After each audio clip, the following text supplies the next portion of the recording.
పూరా local. America చైనాల మధ్య ఇప్పుడు జరుగుతున్న వాణిజ్య యుద్ధం డ్రాగన్ కంట్రీ వైఖరిలో మార్పు తెస్తోంది. పొరుగు దేశాల పట్ల సన్నిహిత సంబంధాల కోసం ఎదురు చూస్తోంది.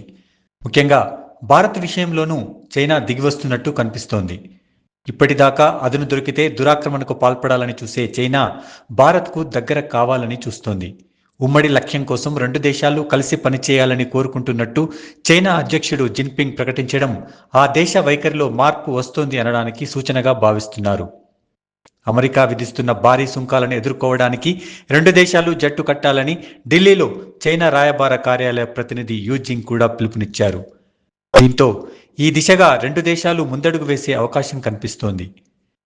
చైనా వైఖరిలో మార్పు రావడానికి కారణం అమెరికా అధ్యక్షుడు ట్రంప్ తీసుకుంటున్న నిర్ణయాలే అనడంలో సందేహం లేదు.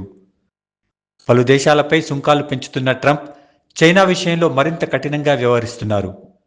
దీనికి చైనా కూడా ధీటుగా స్పందించడంతో రెండు దేశాల మధ్య వాణిజ్య యుద్ధానికి తెరలేచింది.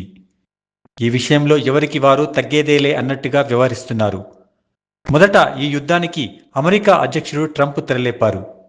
చైనా దిగుమతులపై ప్రస్తుతమున్న 20% సుంకాలకు అదనంగా 34% విధిస్తున్నట్టుగా ప్రకటించారు. దీంతో చైనా కూడా అదే స్థాయిలో స్పందించింది.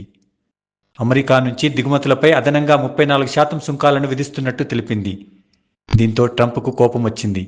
చైనా దిగిరాకపోతే ట్యాక్సులను మరింత పెంచుతామని హెచ్చరించారు. దీనికి డెడ్లైన్ కూడా పెట్టారు. అయినా చైనా పట్టించుకోలేదు. దీంతో ట్రంప్ మరో 50% అదనపు టారిఫ్ విధిస్తున్నట్టు ప్రకటించారు. దీంతో చైనాపై అమెరికా విధించే సుంకం 125% పెరిగింది. అటు చైనా కూడా ఇదే స్థాయిలో స్పందించింది. తాము అమెరికాపై 84% సుంకం విధిస్తున్నట్టు ప్రకటించింది.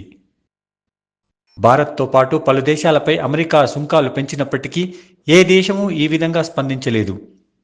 చైనా తీరును చూసిన తర్వాత ట్రంప్ మిగిలిన దేశాల విషయంలో కొంత మెత్తపడ్డారు. ఆయా దేశాలపై విధించిన సుంకాల అమలుకు 90 రోజుల బ్రేక్ ప్రకటించారు. దీనివల్ల మిగిలిన దేశాలు చైనా దారిలో పోకుండా తాత్కాలికంగా ఆపగలిగారు.